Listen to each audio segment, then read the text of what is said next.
My name is Erica Johnson, and I'm from Florida.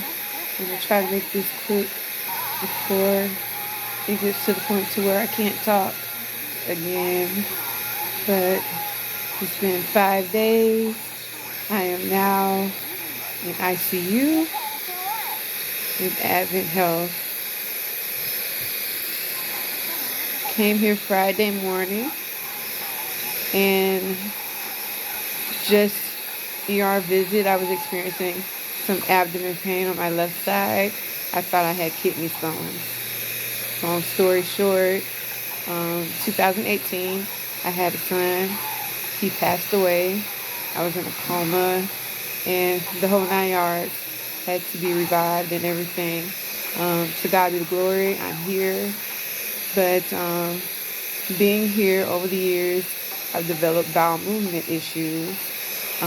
I didn't even look up the term because it was one pain after another, one thing after another. I decided to just deal with it, though I am not one for the hospital. So that was a problem. But again, long story short, I had bowel almost 3 weeks worth stuck in my stomach because I have a hard time, have constipation issues. And that bowel, it became bad like food, real bad, which caused the UTI. I'm not a small girl, I'm a big girl, but I mean, that shouldn't even matter. I didn't know. I wasn't experiencing any symptoms until Thursday morning around 3. I woke up in pain, could barely move, and I'm like, oh my God, I have to get to work. This is ridiculous. So I laid in bed moaning, crying. I have 3 children. I got them up despite the pain. Let's go, let's go. My oldest son, I'm going to say Christ Jesus has gifted him with knowing what's to come. Okay? And I'll tell you more about that in another story. But he said, Mom, you need to go to the hospital. And I'm like, no, I'll be fine. If I'm still hurting like this tomorrow, actually, how about this? I'll make a deal with you. Let's just get through the rest of the week because I have to work so I can pay our bills. And after I get off work on Friday, I'll go and get checked on. So he agreed. I took them to school. I was sluggish, in pain. I let a few people at my job know I was in pain. And that day went. Friday came. And Friday was a completely different story. The pain was a lot worse. It hurt to breathe. It hurt to do a lot of things. And I knew I could not go to work. I had to go to the hospital. I just couldn't wait until after work, which I was upset because I'm like, I'm going to miss a whole day's of work, which my check is going to be short, which I can't pay the bills. With the way Florida is, we have a lot of landlord homeowners here. They don't care about single parent homes who literally have to work 3 jobs to support their family. One job alone can't do it because you're living under paycheck to paycheck. The majority of the time staying negative in your account. Trying to get a side job is even worse because there's no time for the children.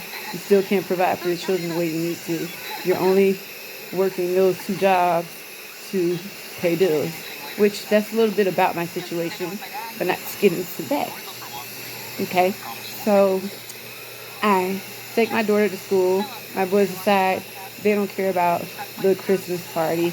They want to stay home and go to the hospital. So my middle one, Jaden, he's been diagnosed just this year as a type 1 diabetic. Didn't see it coming. All of his checkups were great, fantastic. He's husky. He's over average for his height. So I said, okay, cool. But he went with me, and we sat there.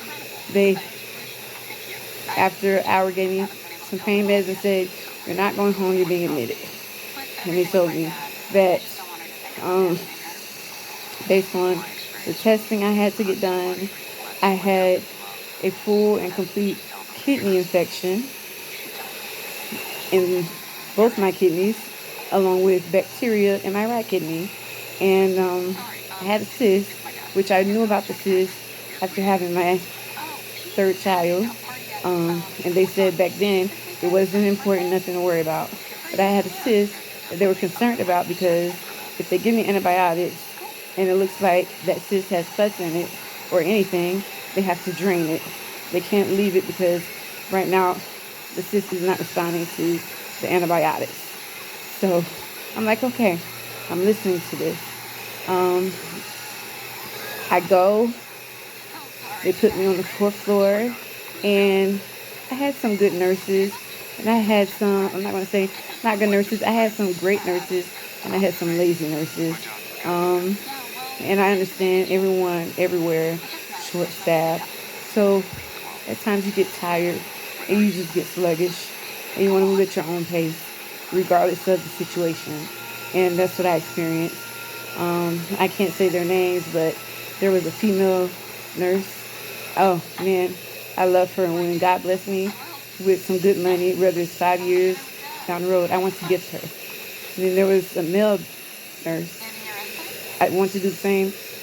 He was, with the nursing background, evac background. He was just amazing. He was hardcore, and I liked it because it showed care and concern, and he was religiously on his duties as a sign when it came to assisting me with my medical condition. But my kidney infection caused me to end up having a infection in my bloodstream, and they call that sepsis. They call that sepsis. Okay, so they had to take care of trying to get rid of very, very bad bacteria that could kill me in most of the parts of my body. My son, he stayed with me most nights. I shared my food with him because I didn't have an appetite. He was eating. He's a diabetic. So it worked out. Okay. But to start today, I was told that you're not breathing like you should. You could barely make it to the bathroom. And the bathroom was literally 3 feet away from my bed without having a hard time breathing. And it's causing your anxieties to rise. You're coughing a lot. I was coughing so much to my lungs were bleeding. And they noticed it was dry cough. So long story short, got rid of the sepsis partially. But then I end up with pneumonia in both my lungs. So I'm in ICU first day. And the nurses here have been extremely great to me. I also want to bless them. I don't have the money right now. But if I had just $1 million, oh my God, there's so many people I would send a godly thank you to. Not a Erica thank you, not a worldly thank you, not a flashy, flamboyant, but a thank you saying, God put me in the right place. And I'm glad that He had you to help me through this. So that's one of the things, and so I would consider this to be 6 days in the hospital because I got here Friday morning. Yes, Friday morning, 8 a.m. But real time, it's only been 5 days. And I was hoping to make it home for Christmas, but I just found out that may not be the case. So I have faith. And my faith has gotten me a long way. I believe in miracles. Y'all have to excuse my hair. This is literally 2 weeks worth of no shampoo. I couldn't even brush my hair, fix my ponytail. because I was too sick. I haven't even been able to take a shower. You know, they give you baths here if you want them, but embarrassed. Some people I see, I know from just growing up in life, and even them I want to bless because they were nice and they let me know, regardless of you knowing me from the street, regardless of you being so self-conscious about your body, regardless of me looking different from you, that doesn't mean you don't deserve to feel and be queen. And this is the job I signed up to do, and I enjoy doing it. And I was like, wow, oh my God. So I did get a sponge bath last night. They weren't able to wash my hair, but I did get a sponge bath. Huh. I'll be able to clean this dish soon. But stay tuned for part 2. And hopefully we can see me go home for Christmas together. Happy holidays, you all. Jesus is the reason for the season. Have faith. I believe in miracles. You should too. Miracles do happen. You just have to believe. Faith the size of a mustard seed is what my grandmother used to tell me. You don't need a whole lot. Just use what you got.